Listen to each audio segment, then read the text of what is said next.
Don't listen to anybody's advice, neither to my advice. Peep within you and listen to your own voice. What do you hear?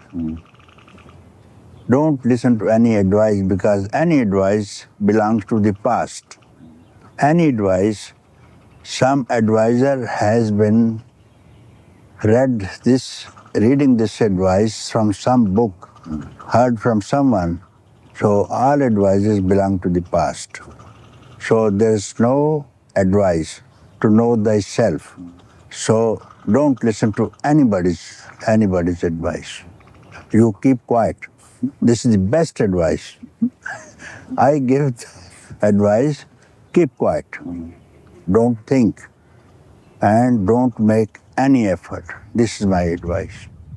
And if you follow it, you have done very well for you and for everybody and all the beings of the world.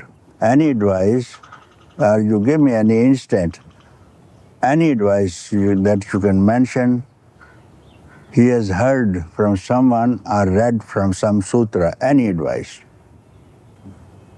Advisors have not shown good results, and those advisors teach you to fight, quarrel with neighbors and other people who don't belong to your church, isn't it?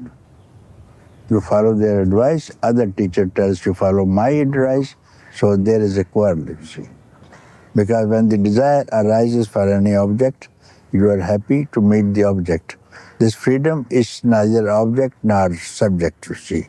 It rises from the same source, plays on the same source, always, and settles down in the source. There's no problem with the rise and fall. So it is the same thing whether it rises or not. People who have got desire for something else, they only call it the desire for freedom will rise. I don't feel that this will rise at all. I don't know if any desire for freedom arose in me. I don't think. It was already there, you see. From childhood it was there. It's not the strength and weakness of the desire. It is your weakness and strength, how you are holding it, and you have something else to do at the same time. Therefore, you are looking at some other desires also. Therefore, that is the strength of other desires. So if you check those desires, which are stronger or which are weaker, you check both the desires, weaker desire and stronger desire, this alone will remain as it is, you see. You need faith. Faith in your own self, that I am free. If you at all want to believe in faith, this is the best faith you can have. I am already free. When you can have a faith, I am suffering, I am bound, why not to have the best faith, then I am free? What difference does it make? So this desire will vanish. This desire will vanish itself. This desire for freedom will vanish. Knowing it that it is freedom itself. But since you were engaged in other desires, they have left you. So it remained what it was. You are not to go anywhere. You have to stay quiet.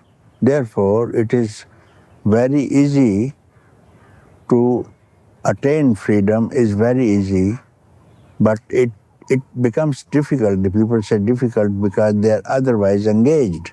So to give up their attachment to other things is difficult. Not the freedom is not difficult.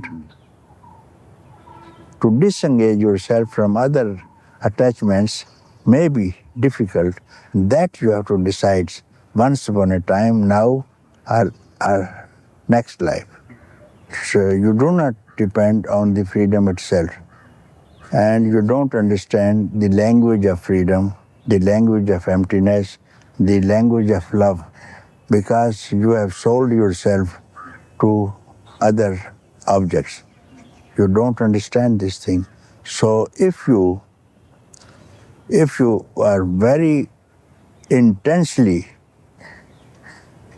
in want of this thing for freedom, and you don't understand. So this freedom, out of compassion, takes a physical form to speak to you in your own tongue, so that you understand what is freedom, and then it teaches that I am your own self. And then it enters your own self and becomes one. This is the role of the teacher, to point out to you, I am yourself. I am that itself. This is the role of the teacher. For some time it becomes a teacher to just apprise you of the fact that you are that, you don't listen. Therefore, he becomes teacher. That becomes teacher to tell you, you are that itself.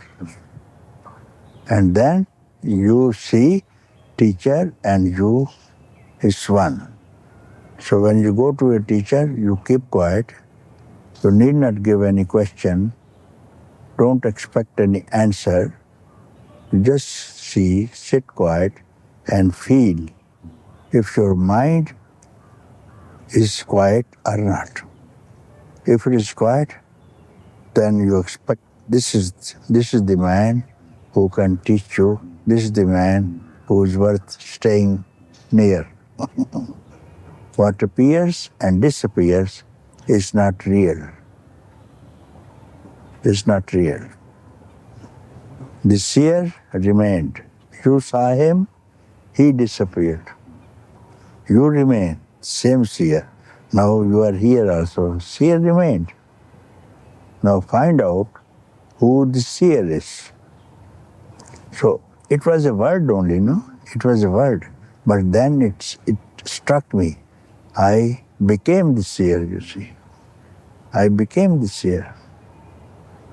So whatever word I often say in satsang also, whatever you hear, don't hold the word, go to the root of the word, you see.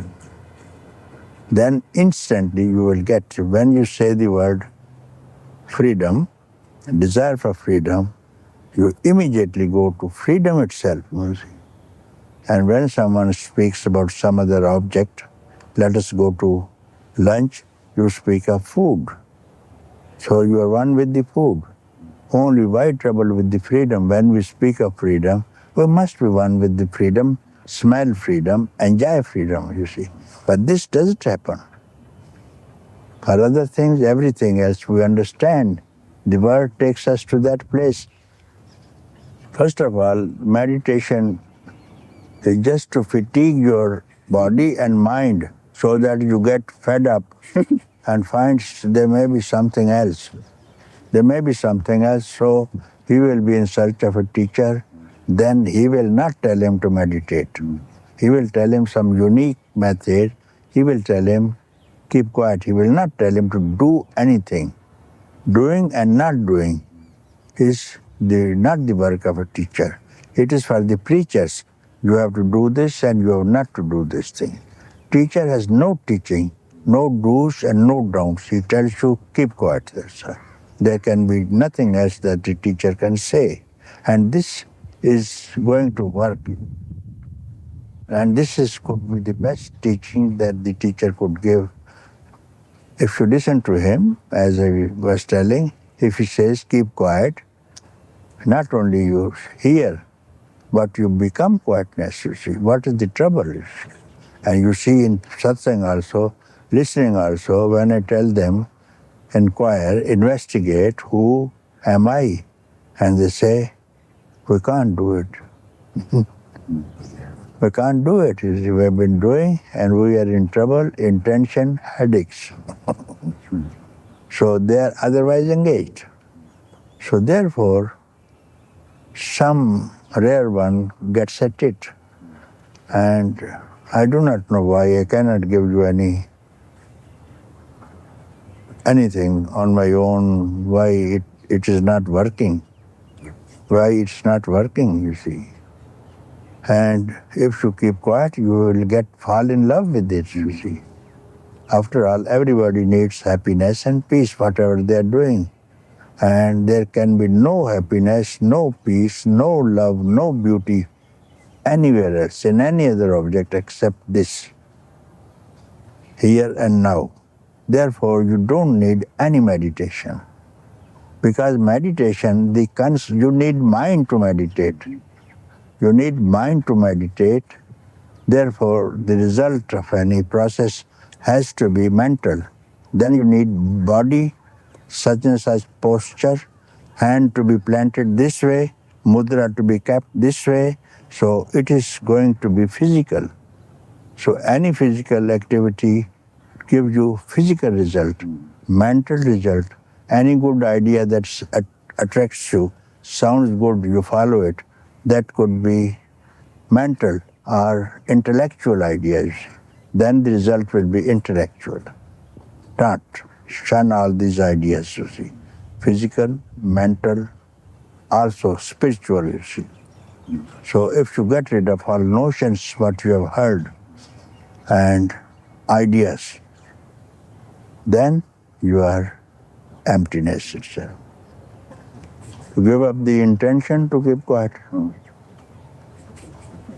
If they can't keep quiet, give up the intention to keep quiet, then what will happen?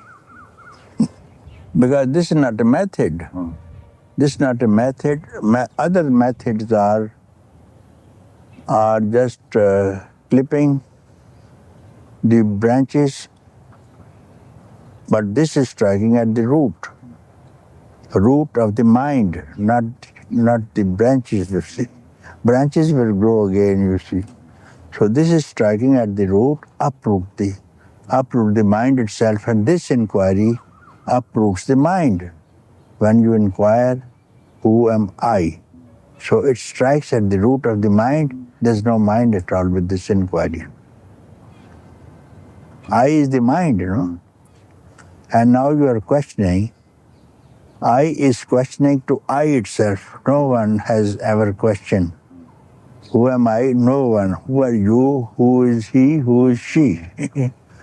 Who am I? No one ever has questioned. Therefore, it's the first time one can ask. So it's striking at the root of all creation, you see. Not person. Striking the root of the creation, then there will be no creation at all, and no creator also, and no beings also.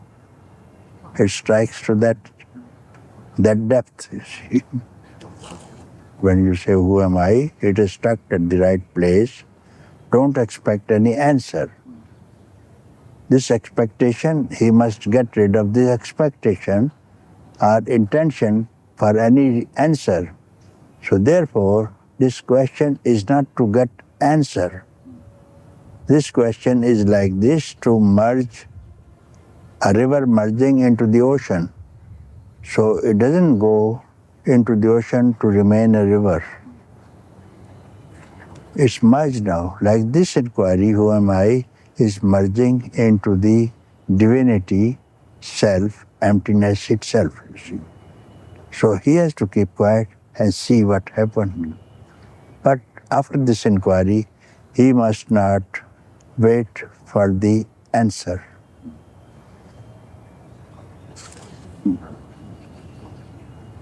So if he has asked the question, after having finished this question, that is the answer.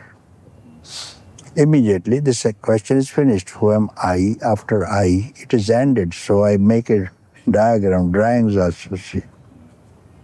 After this, what is this after I? So you become that where I has discharged into. It has to be emptiness.